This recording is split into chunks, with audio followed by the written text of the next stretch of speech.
नमस्कार, इमेज च्यानलको साप्ताहिक आर्थिक कार्यक्रम अर्थ र व्यापारमा स्वागत छ। सदाझैं साताभरका प्रमुख आर्थिक गतिविधि, विशेष रिपोर्ट, आर्थिक संवाद लगायतका सामग्री लिएर उपस्थित भइसकेका छौं। मुलुकले नयाँ संविधान पाएपछि देशमा आर्थिक क्रियाकलाप बढ्दै रोजगारी बढ्ने अपेक्षा विपरीत बेरोजगारीको संख्या बढ्दो छ।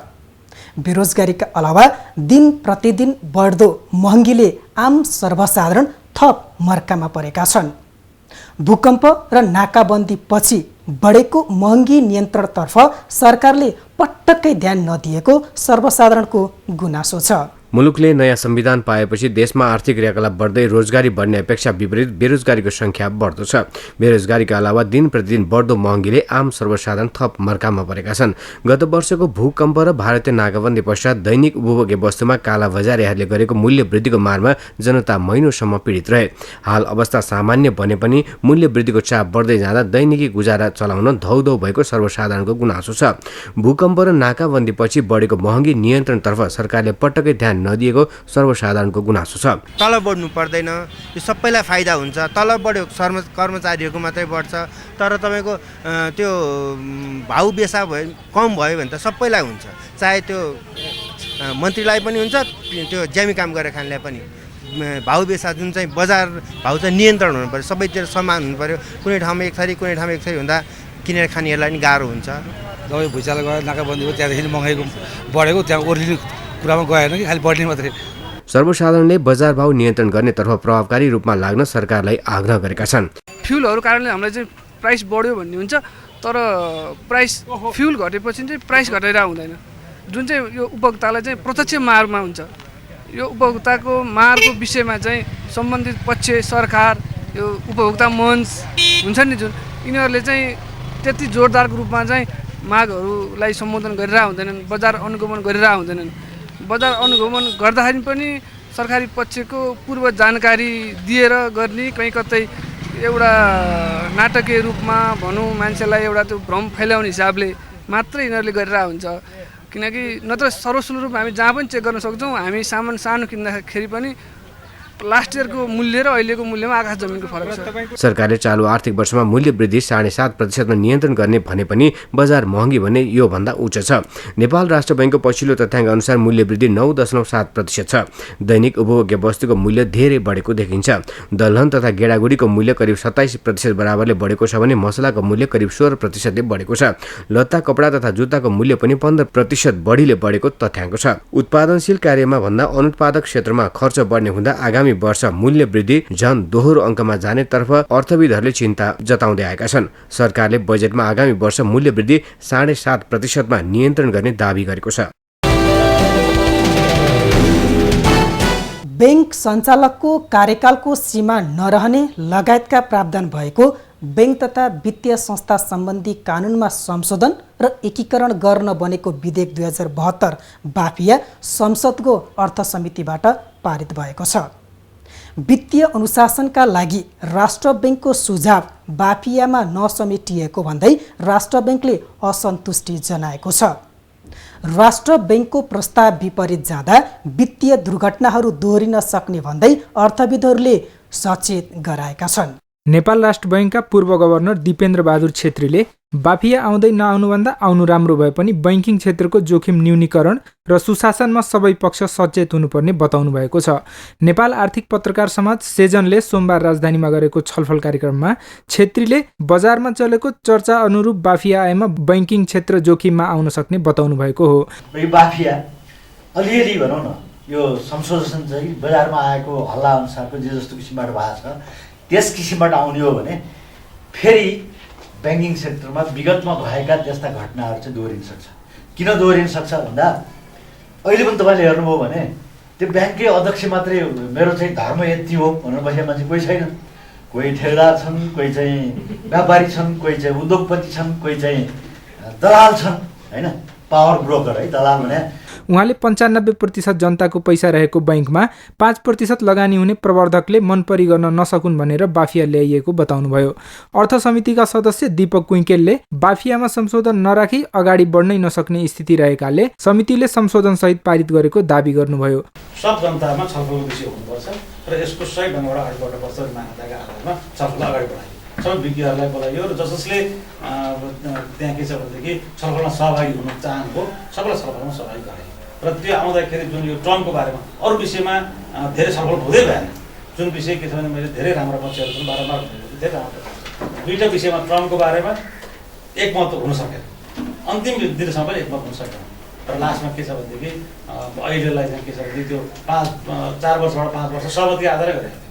सबै राष्ट्र ब्याङ्क अर्थ मन्त्रालय सबै बसेर गरेको, सब बसेर सहमतिकै आधारमा भएको थियो। त्यसमा कसैले मेरो सहमति छैन भन्न पाउँदैन, सबैको सहमतिकै आधारमा भएको थियो 5 वर्ष। अनुगमन गर्ने निकायले राम्रोसँग अनुगमन गरे सञ्चालकले गल्ती गर्दा कार्यवाही गर्न सक्ने उहाँले उल्लेख गर्नुभयो। बैंक तथा वित्तीय क्षेत्रमा संस्थागत सुशासन र जोखिम व्यवस्थापनका लागि भन्दै नेपाल राष्ट्र बैंकले प्रस्ताव गरेको नयाँ ऐन बाफियाको व्यवस्था व्यावहारिक नभएको भन्दै सांसदहरूले उल्ट्याइदिएका थिए। सनराइज बैंकले नारायणी नेसनल फाइनान्सलाई प्राप्ति गर्ने भएको छ। दुई संस्थाको राजधानीमा सम्पन्न छुट्टा छुट्टै विशेष साधारण सभाले यो प्रस्ताव पारित गरेका हुन्। 2066 कार्तिक 15 गतेदेखि नारायणी र नेसनल फाइनान्स मर्ज भएर ग वर्गको राष्ट्रिय स्तरको फाइनान्स कम्पनी भएको नारायणी नेसनल फाइनान्स करिब 7 वर्षको अन्तरालपछि ग वर्गबाट क वर्गमा जाँदैछ। सनराइज बैंकले नारायण नेसनल फाइनान्सलाई प्राप्ति एक्विजिसन गर्ने भएको छ।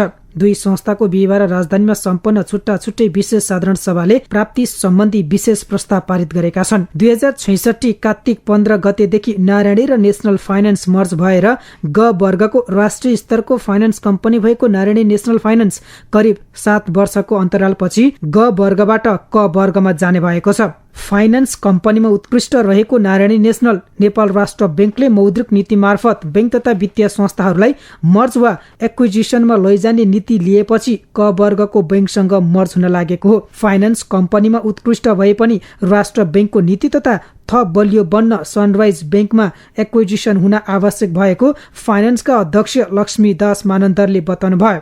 हामी चाहिँ भने फाइनान्स कम्पनीमा राम्रो काम गरेको छ, त्यस्तै सनराइज बैंकमा पनि हामी गएर चाहिँ राम्रो चाहिँ काम गरेर यो बैंकमा टप नम्बरमा चाहिँ हामी ल्याउने चाहिँ हाम्रो प्रयासमा छौँ हामी। किनभने तपाईँको फाइनान्स बैंक र फाइनान्स कम्पनी र बैंक चाहिँ परे गभर्मेन्टको हिसाबबाट राष्ट्र बैंकको हिसाबबाट धेरै डिफ्रेन्स लाग्न लागेको छ। पार्लियामेन्टमा पनि प्रस्ताव गइराखेको छ, त्यसबाट बैंकमा हुनु बहुतै जरुरी छ, त्यसैले हामी बैंकमा गयौँ। सनराइज बैंकले नारायणी नेसनल फाइनान्सलाई प्राप्त गर्दा 100 बराबर 77 शेयर संख्या फाइनान्सले पाउनेछ। फाइनान्स प्राप्तिपछि बन्ने बैंकको चुक्ता पुँजी 3 अर्ब 95 करोड 42 लाख पुग्ने छ भने निक्षेप 48 अर्ब 37 करोड 58 लाख पुग्ने जनाइएको छ। बैंकले फाइनान्सलाई प्राप्तिपछि 30% हकप्रत शेयर दिने सहमति पनि दुई संस्था बीच भएको छ। यस्तै संस्था प्राप्तिपछिको सञ्चालक समितिमा नारायणी नेसनल फाइनान्सको तर्फबाट 1 जना प्रतिनिधि सनराइज बैंकको सञ्चालक बन्ने छन् भने बैंकको प्रमुख कार्यकारी अधिकृत सनराइज बैंककै हुने सहमति भएको छ। राष्ट्र बैंकको नीति अनुसार नै नारायणी नेसनल फाइनान्सलाई प्राप्त गर्न लागेको सनराइज बैंकका अध्यक्ष मोतीलाल दुगड बताउनुहुन्छ। नेपाल राष्ट्र बैंकको जो पुँजी बढाउने जो योजना आएको थियो त्यो अनुसार हामीले 74-75 मा 8 अर्ब गर्नुपर्ने हो। त्यो अनुसार हामीले यो प्राप्ति नारायणी नेसनललाई हामीले प्राप्ति गरेका छौँ। यसले गर्दा हाम्रो पुँजी बढ्छ। संस्था प्राप्तिपछि पुँजी संरचना थप बलियो हुने, संस्थाको शाखा सञ्जाल नेपाल अधिराज्यभर थप विस्तार भई विभिन्न ठूला परियोजनामा लगानी विस्तार गर्न सबल एवं सुदृढ हुने फाइनान्सको विश्वास छ।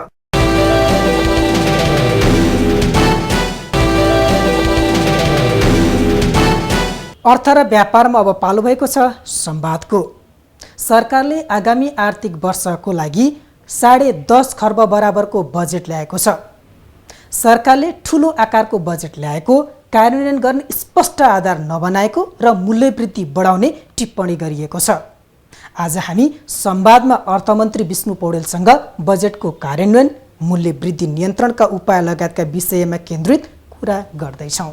मन्त्रीज्यू स्वागत छ। धन्यवाद। बजेटको प्रस्तुतिपछि केमा व्यस्त हुनुहुन्छ अहिले? बजेटको प्रस्तुतिपछि त अब बजेटको कार्यान्वयन कसरी गर्ने त्यसको तयारीमा लागिरहेको छु। कसरी अब कसरी अगाडि बढ्नुपर्छ बजेट कार्यान्वयनको विषय? अब त्यही त म त्यसको गृह कार्यमा छु। मेरो चाहिँ सर्वाधिक सरोकारको विषय यो बजेटको कार्यान्वयन हो। त्यसका लागि अब सघन ढङ्गले गृह कार्य गर्दैछु। यो बजेटको विषयमा चाहिँ हजुरले कस्तो खालको प्रतिक्रिया पाउनु भएको छ? के भन्छ नि बजेटको विषय? प्रतिक्रिया त असाधारण साथ समर्थन र स्वागत पाएको छु मैले। तराई मधेसबाट, पहाडबाट, हिमालबाट, सबै जाति जनजातिका जनसमुदायबाट, वृद्ध वृद्धाहरूबाट, विकास निर्माण को क्षेत्रमा रुचि राख्नेहरूबाट, वातावरणको क्षेत्रमा काम गर्नेहरूबाट सबैबाट एउटा चाहिँ अपूर्व साथ समर्थन र स्वागत पाएको छ। अर्थविदहरूसँग पनि हामीले कुरा गर्दा बजेट लगतै यो कार्यक्रम अलिकति छरियो, ठुलो आकारको बजेट भयो, कार्यान्वयन गर्न सकिँदैन कि भन्ने खालको कुरा छ। म चाहिँ के छ भने लघुतावासद्वारा निर्देशित हुन चाहन्न। म आत्मविश्वास बोकेर अगाडि बढ्नुपर्छ भन्ने मान्यता राख्छु। हामी अबै पनि गरिबी, अभाव, पछौटेपन र दरिद्रताको शिकार भइरहन सक्दैनौँ। अब राष्ट्रलाई छिटोभन्दा छिटो समृद्ध बनाउनु पर्दछ। समृद्ध राष्ट्र निर्माण गर्नका लागि हामीले चाहिँ प्रभावकारी कदम चाल्नुपर्छ। अब 0.77% आर्थिक वृद्धिको वरिपरि घुमेर समृद्ध नेपालको कल्पना गर्न सकिन्न। त्यस कारणले यसले चाहिँ केही आकाङ्क्षा, उच्च आकाङ्क्षा राखेको छ बजेटले र यो स्वाभाविक हो। संविधान निर्माण भएपछि संविधानले व्यक्त गरेको प्रतिबद्धता र जनतामा सृजना भएको अपेक्षालाई समेत पनि सम्बोधन गर्ने हिसाबले बजेट आउनु पर्थ्यो। त्यसै रूपमा यो बजेट आएको छ। अब कार्यान्वयन हुन्छ कि हुन्न भन्ने कुरा त हेर्दै जाउँ। मेरो दाबी के हो भने यो बजेट चाहिँ देखाउनका लागि होइन, गर्नका लागि, कार्यान्वयन गर्नका लागि ल्याइएको बजेट हो। कार्यान्वयन हुन्छ। अहिलेको सन्दर्भमा जुन संरचना छ हाम्रो कार्यान्वयनको विषयमा ध्यान भएको छ। चालु आर्थिक वर्षको विशेष गरेर पुँजीगत खर्च हुन सकेको छैन। हामीले पुँजीगत खर्चको लागि 3 खर्ब 10 अर्ब रुपियाँ राख्नु भएको छ। त्यो अहिलेकै संरचनाले त्यो पुँजीगत खर्च गर्न सक्ने अवस्था छ? होइन, कुरा के छ भन्दाखेरि अघिल्लोचोटि किन पुँजीगत खर्च भएन भन्ने सन्दर्भमा मैले धेरैचोटि भनेको छु। अब यो भूकम्प, नाकाबन्दी, त्यसको प्रभाव अनि हाम्रा चाहिँ कतिपय विधिगत व्यवस्थाहरू र हाम्रो चाहिँ एउटा प्रचलित कार्य सम्पादनको प्रचलित एउटा चाहिँ ढिलासुस्तीको कार्यशैली, विभिन्न चिजको चाहिँ समुच्चयको रूपमा पुँजीगत खर्च यो तहसम्म न्यून हुन पुग्यो हो। र अब हामी यही स्थितिलाई निरन्तरता दिने पक्षमा छैनौँ। नीतिमा, विधिमा जहाँ समस्या छ हामी त्यहाँ सम्बोधन गर्छौँ र हामीले प्रभावकारी नीति निर्माण गर्छौँ, विधि निर्माण गर्छौँ। प्रशासनिक संरचनामा जुन प्रकारका ढिलासुस्तीका प्रवृत्तिहरू छन् त्यसलाई त्यही तहमा प्रवेश गरेर हामी चाहिँ गतिशील बनाउँछौँ र कार्यान्वयनका लागि व्यवहारिक र वस्तुनिष्ठ योजना निर्माण गर्छौँ। त्यस कारणले इतिहास चाहिँ सेलरोटी जस्तै दोहोरिन्छ। हिजो त्यही भएको थियो, त्यस कारण त्यही हुन्छ। हिजो पुँजीगत खर्च हुन सकेन, अब पनि खर्च हुँदैन। हिजो हामी अविकासमा रह्यौँ, अब पनि विकास हुँदैन। हिजो हामी पछौटेपन र गरिबीको शिकार भयौँ, अब पनि त्यही गरिबी र पछौटेपनबाट माथि उठ्न सकिन्न। यो हाम्रो नियति हो। गरिबी, पछौटेपन, अयोग्यता, ढिलासुस्ती हाम्रो नियति हो र यस नियतिलाई बदल्न सक्दा पनि सकिन्न, बदल्न पनि हुँदैन भन्ने मानसिकतासँग म चाहिँ सहमत छैन। यो नियति होइन, यो चाहिँ यसलाई बदल्न सकिन्छ, बदल्नु पर्दछ। जस्तो यसलाई बदल्नको लागि पनि केही विगतका कुरालाई पनि हेर्ने र अगाडि बढ्नुपर्दा ठिक हो भन्नु। तपाईले विगतलाई पनि हेर्ने हो, भविष्यलाई पनि हेर्ने हो। भविष्यलाई हेर्ने र विगतका अनुभवबाट शिक्षा लिएर त्यो भविष्य यी चिजहरू कार्यान्वयन गर्न सक्ने प्रकृतिका योजनाहरू बनाएर जाने हो। के कुरामा अब फोकस हुनुहुन्छ? मैले चाहिँ के छ भनेदेखि काम र परिणामलाई केन्द्र भागमा राखेर जानुपर्छ।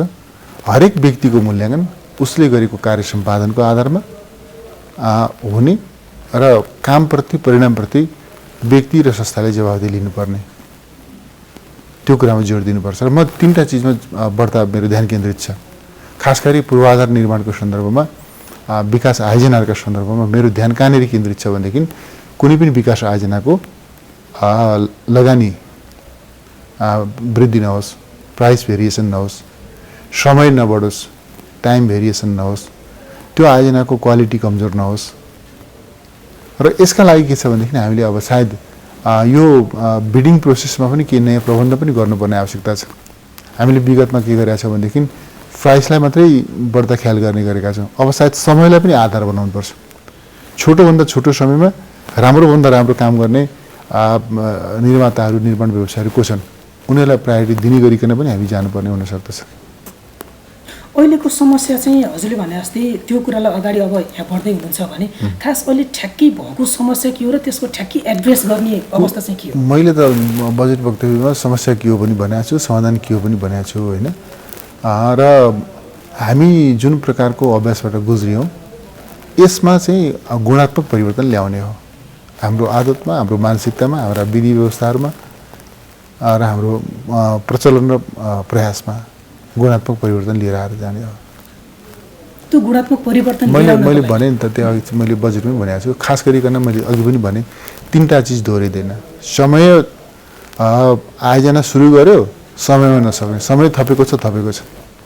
आयोजना सुरु गर्यो, त्यसको लागत अनुमान छ, मूल्याङ्कन छ, त्यो लागतभित्र, अनुमानित लागतभित्र आयोजना सम्पन्न नगर्ने, प्राइस भेरिएसन गर्दै जाने।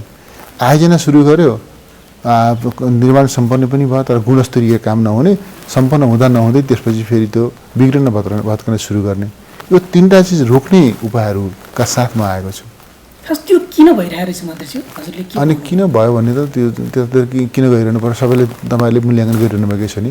तपाईँले गरेको मूल्याङ्कन, जनताले गरेको मूल्याङ्कन, सबै सरकारवाला संस्थाले गरेको मूल्याङ्कनमा एकरूपता छ। वास्तव किन यस्तो हुन गयो भन्ने कुरामा अब आयोजनालाई अगाडि बढाउनु हुँदै यहाँले जस्तै समयमा जुन समयलाई यहाँले एकदमै बढी फोकस गर्नुभएको छ, दण्ड र पुरस्कारको व्यवस्था अब हुन्छ। हो, जवाफदेही दिनुपर्छ। निर्णयकर्ताहरू जवाफदेही हुन्छन्, कार्यान्वयनकर्ताहरू जवाफदेही हुन्छन्, परिणामको आधारमा मूल्याङ्कन गरिन्छ। त्यो ढङ्गले जानुपर्छ। यो बजेट प्रस्तुत भइसकेपछि अर्को विशेष गरेर उठेको प्रश्न मूल्य वृद्धि नियन्त्रणको विषयमा छ।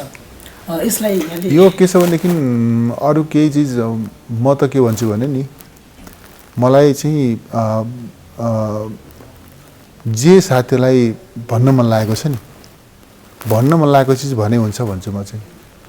भन्न एक चिज मन लागेको छ तर त्यो चिज भन्न नसक्ने, अरू कुरा भन्ने, त्यस खालको म देख्छु। म साथीलाई सोध्न चाहन्छु, तपाईँको यो टेलिभिजन मार्फत वितरणमुखी भयो, प्रचारमुखी भयो, अब मूल्य बढ्छ, के साथीले भन्न सक्नुहुन्छ? मूल्य बढ्छ त्यस कारणले कर्मचारीको तलब बढाउनु हुँदैन थियो भने अब उहाँहरूले त्यो पनि भन्नुहोस् न। कर्मचारीको तलब बढाएको कारणले गर्दाखेरि, तलब वृद्धि गरेको कारणले गर्दाखेरि मूल्य बढ्छ, कर्मचारीको तलब वृद्धि गर्न हुँदैन थियो भन्न सक्नु पऱ्यो नि। त्यसो चाहिँ भन्न सक्नुहुन्न। जे सामाजिक सुरक्षा भत्ता ज्येष्ठ नागरिकहरू, असहाय र अपाङ्गता भएका व्यक्तिहरू, एकल महिलाहरू, विधवाहरूको पक्षमा जुन प्रकारको सामाजिक सुरक्षा भत्तामा वृद्धि गरियो भन्नु पर्यो नि उहाँले। यस कारणले चाहिँ मूल्य वृद्धि हुन्छ, यो बेठिक हो भन्नु पर्यो नि। त्यो उहाँहरूले भन्न खोजेको भन्नुहुन्न त्यो कुरा। अनि एउटा चाहिँ के भन्दाखेरिमा भनिदिनुहुन्छ कि वितरणमुखी हो। कहाँ चाहिँ वितरणमुखी भयो? के भयो वितरणमुखी? उत्पादन केन्द्रित भएर म भनिरहेको छु। यो खास गरी पुँजीगत खर्चको विगत, खास गरी चाहिँ यो विगतको प्र्याक्टिस अहिलेको प्र्याक्टिसलाई पनि तुलना गरेर हेर्दा हुन्छ। साधारण खर्च र चाहिँ पुँजीगत खर्चको पनि तुलना गरेर हेर्दा हुन्छ। त्यसलाई हामी कुन कुन कुन अनुपातमा प्रस्तावित गरेका छौँ त्यसको पनि तुलना गरेर हेर्दा हुन्छ। अनि कहाँ चाहिँ त्यसपछि यो छ कुराकानी। त्यहाँ यो के छ भनेदेखि एउटा त्यो म चाहिँ भन्न चाहन्छु कि आग्रहबाट निर्देशित भएर होइन, फाइन्डिङ तथ्यमा उभिएर चाहिँ आलोचना होस्। म सुन्न तयार छु। अहिलेकै यी आलोचना फगत आलोचनाका लागि मात्रै आलोचना? मैले चाहिँ के छ भने, तपाईँ जब वितरणमुखी भन्नुहुन्छ भने तपाईँसँग मैले सोध्न पाउँछु कुन चाहिँ वितरण तपाईँलाई मन परेन, कुन चाहिँ कुरो वितरणमुखी भयो, किन भयो, र कुन चाहिँ मन परेन मैले सोध्न पाउँछु कि पाउँदिनँ? मैले भनेको छु नि, कुन चाहिँ वितरणमुखी भयो त के हो तपाईँले भन्नु? वितरणमुखी भनेर भन्न खोजेको कुरा के हो मैले सोधिरहेको छु साथीहरूलाई। भन्नुहुन्न, भनिदिनुहुन्छ वितरणमुखी भयो। मैले चाहिँ के सामाजिक सुरक्षा भत्ता वृद्धि गर्नु चाहिँ बेठिक थियो त? देशभरिका वृद्ध बाआमाले सुन्ने भाषामा भनिदिनुहोस् न उहाँहरूले। यो बेठी भएको भनेर गाउँ विकास समिति र नगरपालिकाहरूमा चाहिँ दिने अनुदानलाई दोब्बर गरेको छ। गाउँमा पैसा पठाउने कुरा बेठी भएको हो त? भन्नुहोस् न। अधिकार जति सिंहदरबारमै केन्द्रीकृत गर्नुपर्छ, स्रोत जति सिंहदरबारमै केन्द्रीकृत गर्नुपर्छ। यो चाहिँ के भन्दाखेरिमा चाहिँ विकेन्द्रीकरण भनेको पनि त्यस्तै कुरा हो, संहिता भनेको पनि त्यस्तै कुरा भन्नु पऱ्यो कि चाहिँ होइन। तपाईँले स्थानीय सरकारको परिकल्पना गरिरहनु भएको छ। हाम्रो संविधानले स्थानीय सरकार भन्छ, गाउँपालिका भन्छ, नगरपालिका भन्छ। त्यहाँ पनि व्यवस्थापकीय अधिकार, कार्यकारी अधिकारको र कतिपय सन्दर्भ न्यायिक अधिकारको पनि हामीले प्रबन्ध गरेका छौँ। अनि रिसोर्स चाहिँ सबै केन्द्रमा राख्ने, अधिकार चाहिँ केन्द्रमा राख्ने, अनि त्यसपछि संविधानको कार्यान्वयन हुन्छ। संविधानले भने जस्तो चाहिँ सशक्त स्थानीय निकाय, स्थानीय सरकार भन्छ। कुन चाहिँ हो वितरणमुखी? त्यो स्थानीयमा जाने पैसा पनि फगत फेरि त्यति राम्रोसँग खर्च हुन सक्दैन कि? हो, त्यो चाहिँ के एउटा भ्रम के छ भनेदेखि खर्च गर्न जान्ने हामी मात्रै हो। तलका मानिसहरू, जनताहरू चाहिँ सबै के त्यो चाहिँ अयोग्यता राख्छन्। जनतालाई अवमूल्यन गर्ने, जनताको क्षमतालाई अवमूल्यन गर्ने अधिकार हामी कुनै पनि राजनीतिक पार्टी वा नेतालाई हुन सक्दैन। जनताको योग्यतामाथि प्रश्न खडा गर्ने अधिकार हामीलाई हुन सक्दैन। हामीले के गर्न सक्छौँ भन्दा के गर्नुपर्छ त्यसपछि छलफल गर्न सकिन्छ। मैले भनेको छु हामी गाउँ विकास समितिको सङ्गठनात्मक संरचनालाई प्रभावकारी बनाउँछौँ। अब हामीले यो बजेट कार्यान्वयन गर्न सक्ने तहको सङ्गठनात्मक संरचनाको निर्माण गर्छौँ। हामीले चाहिँ के यो बिनामेसी खर्च गर्ने भने हो र? त्यसको खर्चको एउटा प्रणाली छ। कसरी आयोजना छनौट गर्ने, कसरी खर्च गर्ने, कसरी फरफारक गर्ने, कसरी लेखा परीक्षण गर्ने, एउटा समग्र प्रणाली छ नि। त्यो प्रणालीको तहत खर्च हुने हो नि। त्यस कारणले गाउँमा पैसा पठाए, त्यस कारणले वितरणमुखी हो। नपठाउँ, सिंहदरबारमै राखौँ, त्यही हो भन्न खोजे। त्यो प्रणालीले अब प्रभावकारी बन्छ। ठिक भन्नुभयो, प्रभावकारी बन्छ। कार्यान्वयन गर्ने त त्यहीबाट हो।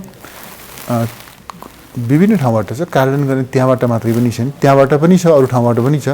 आफ्ना परिवेशित क्षेत्रका कार्य जिम्मेवारीहरू पुरा गर्ने सन्दर्भमा कार्यान्वयन गर्नुपर्ने निकायले कार्यान्वयन गर्नुपर्छ। जुन प्रक्षेपण गर्नुभएको छ आर्थिक वृद्धि र मूल्य वृद्धि, त्यो नियन्त्रणमा आउँछ। निश्चय आर्थिक वृद्धि त तपाईँ भन्नुहोस् न, साथीले ओहो 6.07% आर्थिक वृद्धिलाई 6.5 पुर्याउँछु भनेर यस्तो खालको महत्त्वाकांक्षी कुरा गरेँ। त्यसपछि 0.8% भन्नु पर्थ्यो, मैले 0.9% भन्नु पर्थ्यो। कति भन्नु पर्थ्यो त? त्यसपछि 1% भन्दा तलको भन्नु पर्थ्यो त। स्वाभाविक रूपमा हाम्रो निकट विगतले पनि बताउँछ कति एउटा हामी 5.8%सम्मको हाराहारीमा हामीले आफ्नो आर्थिक वृद्धिलाई त्यो उचाइमा ल्याइपुर्याएको हाम्रो विगतको अनुभव पनि छ। भन्दा हामी त एउटा विशेष एउटा परिस्थितिमा, एउटा सङ्कटपूर्ण परिस्थितिका कारणले पनि हामी त्यहाँनिर खुम्चिएका छौँ भनेपछि हामीले आर्थिक वृद्धिको लक्ष्य नराखिकन कस्तो समाजवाद निर्माण गर्नुहुन्छ तपाईँले? भन्दा समाजवाद भन्ने होइन। साथीले भन्नुहुन्छ म ठिकै हो, त्यो गरिबी बाँड्ने समाजवाद चाहिँदैन भनेर। म पनि त्यो गरिबी बाँड्ने समाजवादमा विश्वास गर्दिनँ। समृद्धि समाजवादको पूर्व शर्त। त्यस कारणले मैले भनेको छु समाजवादको पूर्व शर्त समृद्धि हो। समृद्धि छ भने तपाईँले समृद्धि बाँड्न पाउनुहुन्छ, समृद्ध समाजवाद हुन्छ। त्यसपछि गरिबी बाँडेर हामीले खोजेको समाजवाद आउँदैन। त्यस कारणले समृद्धि यदि समाजवादको पूर्व शर्त हो भनेदेखि त त्यो समृद्धि आर्जनको योजना त चाहियो नि। त्यो आत्मविश्वास, त्यो आँट र त्यो हिम्मत पनि त चाहियो। यो बजेटले जति पनि योजनाहरू बनाएको छ वास्तवमा मुलुकलाई अगाडि बढाउनुपर्छ, विकास बनाउनुपर्छ भन्ने खालको कुराहरू निश्चय हो छ। ठिक कार्यान्वयनको विषयमा प्रश्न चिन्ह यद्यपि कार्यान्वयनको विषयमा के छ भनेदेखि मैले चाहिँ म भन्न चाहन्छु घोषणा गर्ने दिन कार्यान्वयन सम्पन्न गर्ने कुन चाहिँ योजना दुनियाँमा अहिलेसम्म बनिएको छ? बजेट पढ्ने दिनमै कार्यान्वयन भइसक्ने त होइन होला। कार्यान्वयन गर्नका लागि त समय लाग्छ होला। यो बजेट त 1 वर्षका लागि अघि सारिएको बजेट हो, आगामी आर्थिक वर्षका लागि सारिएको बजेट हो भनेपछि 73 साल साउन 1 गतेदेखि यो बजेट लागू हुन्छ। यो 1 वर्षको समयावधि त कार्यान्वयनका लागि त हामी लिन्छौँ। त्यो हो नि कुरा। रह्यो कार्यान्वयनको कुरा गर्दाखेरि म के ठान्छु भने कार्यान्वयन हुन सक्ने योजना हो कि होइन भनेर छलफल हुनसक्छ। कार्यान्वयन गर्न सकिने योजना अघि बजेट आयो कि कोसिस गर्दा पनि कार्यान्वयन गर्न नसकिने आयो भनेर छलफल हुनसक्छ। म त्यसलाई स्वागतै गर्छु त्यस्तो छलफललाई। तर मेरो दाबी के हो भनेदेखि कार्यान्वयन हुने बजेट हो यो। कार्यान्वयन हुने बजेट हो, कार्यान्वयन गर्न सकिन्छ, कार्यान्वयन गर्नुपर्छ। यो चिज पनि कार्यान्वयन नगर्ने भने या त हामीले भन्नु पऱ्यो कि अब हामीले समृद्धिको कुरा गर्ने हो, समृद्धिको काम गर्ने होइन भन्ने ठाउँ पुग्नु पऱ्यो कि त। हामी चाहिँ यो बजेट कार्यान्वयन गर्छौँ। चुनौतीको कुरा गर्नुहुन्छ साथीहरू, चुनौती त कहाँ चुनौती छैन। सगरमाथा चढ्दाखेरिमा खस्ने चुनौती हुन्छ, नदी तर्दा बग्ने चुनौती हुन्छ होइन, बाटोमा हिँड्दा लड्ने चुनौती, लोटेर चोट लाग्ने चुनौती हुन्छ। तपाईँ चुनौती देखेर कदमै नचाल्ने। बजेट निर्माण गर्दा कार्यान्वयनको चुनौती हुन्छ। चुनौतीको थाप्लोमा टाउकोमा टेकेर कार्यान्वयन गर्ने हो नि त। चुनौतीलाई पन्छाउँदै किनेर लगाउँदै अगाडि बढ्ने हो नि त। चुनौती हुन्छ भनेर चुनौती नै नभएको निर्वाध निरापद योजना निर्माण गर्ने हो र बजेट भनेको त्यस्तो हो र। चुनौती रहित बजेट हो र हामीले निर्माण गर्न खोजेको होइन। मैले चुनौतीयुक्त बजेट निर्माण गर्न चाहेको हो। तर चुनौती सामना गर्न सकिन्छ भन्ने वस्तुनिष्ठ व्यावहारिक सम्भावनाको जगमा उभिएर सपोर्ट त अरूको पनि चाहियो नि फेरि चुनौती सामना गर्न। सपोर्ट प्राप्त हुन्छ, सपोर्ट प्राप्त हुन्छ, राजनीतिक दलहरूको सपोर्ट प्राप्त हुन्छ, जनताको सपोर्ट प्राप्त हुन्छ, नागरिक समाजको सपोर्ट प्राप्त हुन्छ, तपाईँहरू जस्तो मिडियाको सपोर्ट प्राप्त हुन्छ। यो बजेटको कार्यान्वयन गर्ने कुरामा कसको विरोध होला र? अलिकति महत्त्वाकांक्षा नै किन नहोस् तर मुलुकलाई अगाडि बढाउने खालको बजेट छ भन्नेमा अनि तपाईँले महत्त्वाकांक्षा भन्न तपाईँलाई सुविधाजनक लाग्छ भने महत्त्वाकांक्षा भन्नुहोस्, तपाईँको भनाइप्रति मेरो प्रतिवाद हुँदैन। तर मैले के भन्छु भनेर सोध्नुहुन्छ भने मैले यसलाई महत्त्वाकांक्षी भन्दिनँ, उच्च आकाङ्क्षी भन्छु। म चाहिँ यो बजेट उच्च आकाङ्क्षी छ। अहिलेको परिस्थितिभित्र राख्न सकिने आकाङ्क्षा उच्चतम सीमामा राखेको छ यो बजेटले। त्यस कारणले उच्च आकाङ्क्षा भएको बजेट हो यो। महत्त्वाकांक्षा होइन कि उच्च आकाङ्क्षा भएको बजेट हुनु पनि पर्यो भन्न ठान्छु। तर कति बेला महत्त्वाकांक्षी भन्ने त्यो पदावली प्रिय लाग्छ भनेदेखि त्यसमा मेरो कुनै ऐतराज पनि छैन। त्यसमा के निर्देशन छ जस्तो कार्यान्वयन गर्ने कर्मचारी तन्त्रले हो, निजी क्षेत्र अगाडि आउनुपर्ने छ, के भन्नुहुन्छ? मैले निजी क्षेत्रसँग बजेट निर्माणको पृष्ठभूमिमा धेरै नै जीवन्त छलफल गरेको छु र मलाई बजेट आइसकेपछि निजी क्षेत्रले जस्तो रेस्पोन्स गरेको छ म निजी क्षेत्रप्रति पनि सम्मान व्यक्त गर्न चाहन्छु। उहाँहरूले समर्थन गर्नुभएको छ, स्वागत गर्नुभएको छ, सराहना गर्नुभएको छ र भन्नुभएको छ यो बजेट कार्यान्वयन हुनुपर्दछ, कार्यान्वयनको चुनौती छ, कार्यान्वयन गर्नुपर्दछ भन्नुभएको छ। म उहाँहरूको यो भनाइलाई धेरै धेरै सम्मान पनि गर्न चाहन्छु र कार्यान्वयन प्रक्रिया जसरी बजेट निर्माणको प्रक्रियामा मैले साथ समर्थन पाएको छु सोसाइटीको सबै क्षेत्रबाट, कार्यान्वयनका लागि पनि म त्यही हाइटबाट साथ समर्थन र सहयोगको म अपेक्षा गर्छु। आजलाई कार्यक्रम अर्थ र व्यापार यति नै। अर्को साता विविध कार्यक्रमका साथ पुनः उपस्थित हुने नै छौँ। इमेज च्यानल हेर्दै गर्नुहोला। नमस्कार।